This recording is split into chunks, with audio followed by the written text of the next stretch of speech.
Welcome muchachos, welcome back to Football Digest Daily. My name is Nyash, the Jabroni Slayer.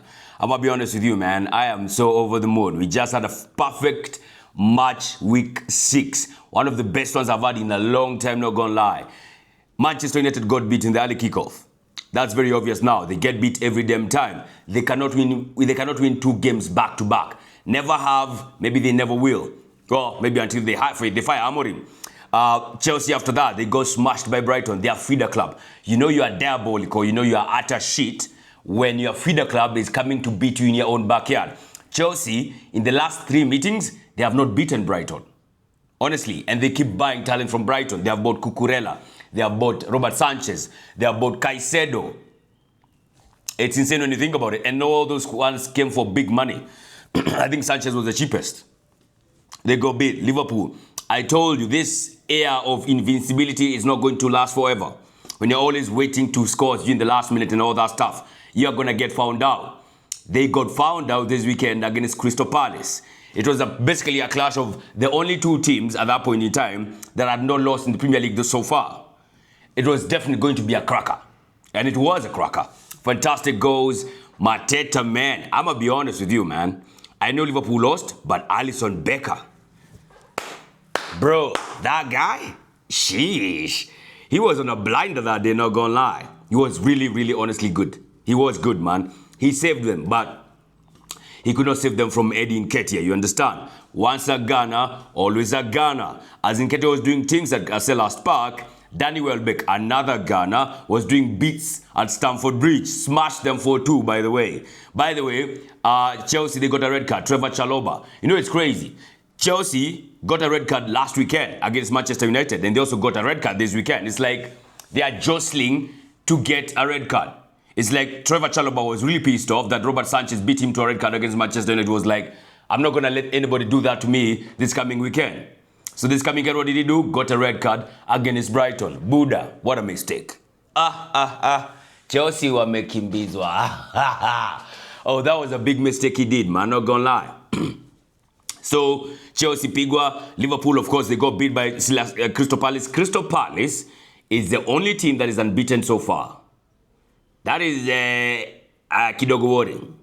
I don't know, they are on a very good patch, man. They are on a fantastic patch, not gonna lie. So, they beat Liverpool. So, it was all set up for Arsenal to win on Sunday against Newcastle United at St. James's Park, a place where we struggle more often than not. But for this time around, we had no option. We had to capitalize. We had to show the world we're beyond that point in time where last season, every time Liverpool dropped points, so did we. Like the whole of last season. Every time Liverpool dropped points, so did we. This time around, we had to turn it around, and we had to do so early on. So we went to St. James's Park. I was confident we were going to win. The lineup was okay. I don't see nobody complaining about that lineup. This is the kind of lineup we wanted to see. Eze starting in the middle alongside Zubi and Rice. I think now, it's quite clear I think we're doing a double pivot, because the number of times I'm seeing Rice deep in the midfield is too many to be like, it's not a double pivot. I think we're doing a double pivot moving forward.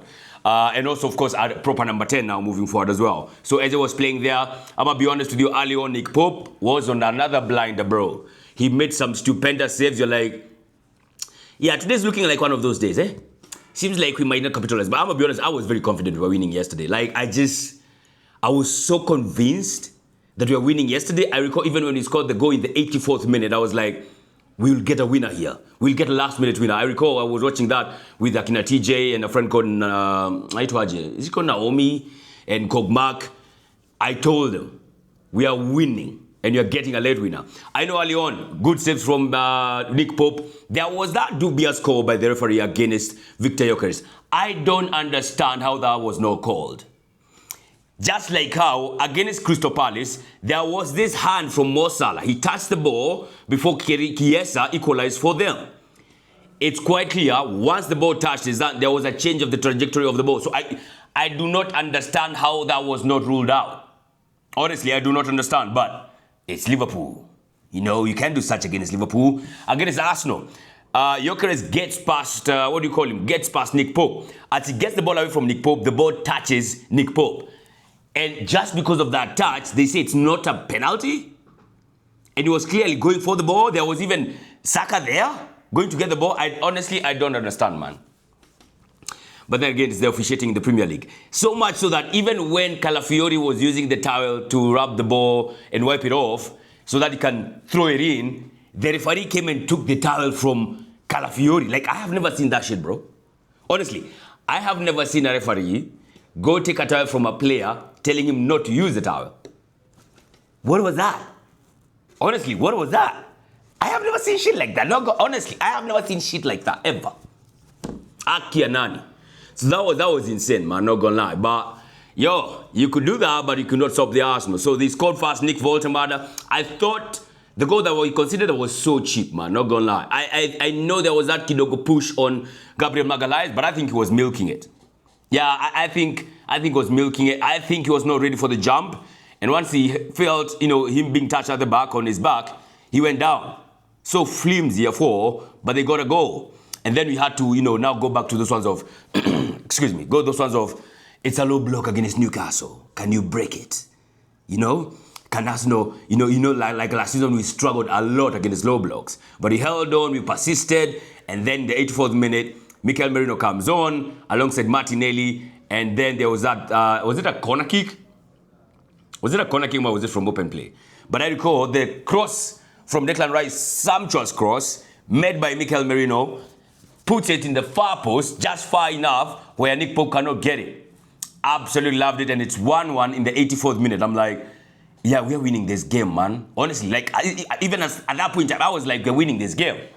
Honestly, you could not tell me that you're not winning that game. So, yeah. And then in the dying minutes, in the 6th minute of the added 6 minutes, we get a corner kick, and man like Gabriel Magalhaes rises highest, dunks it on top of goddamn Nick Pope into the fucking net. Arsenal win 2-1, and it's the end of the game. And boy, I was going crazy. If you have watched BND Kiambu Road, if you have not, go check out BND Kiambu Road on their Instagram page. Bonkers, bro. Oh my God, we went crazy. We went crazy. The last time I had such a feeling was when we beat Bournemouth. Was it 2 seasons ago? This is when we beat Bournemouth. We did a remontada on Bournemouth. That's the last time I felt what I felt yesterday. Honestly, it was top tier because of so many things. We started off the game positively, no handbrake.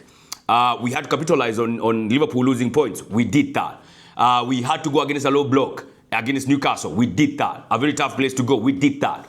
We scored. We conceded fast after being denied a penalty, blatant penalty. We did that. Even against the referee, we did that. There was so many things that we did yesterday. It just felt perfect, man. Honestly, it felt perfect. And then getting to watch that with that fellow Arsenal fans. Oh my God. I'll be honest, man. I was so fucking happy. Man. Not gonna lie. Hey, Jana nimefurahi, man. Wow.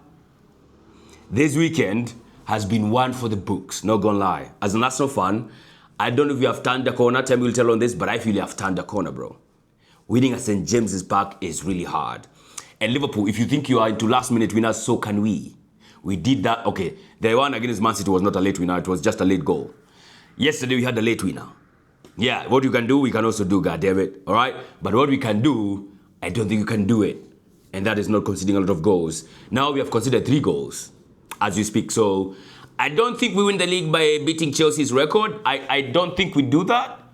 But honestly, I think if you're like super solid defensively, I think we can keep clean sheets. Because like yesterday, Gabriel Magalhaes, that was so flimsy a goal to concede. Even worse was how that corner came about.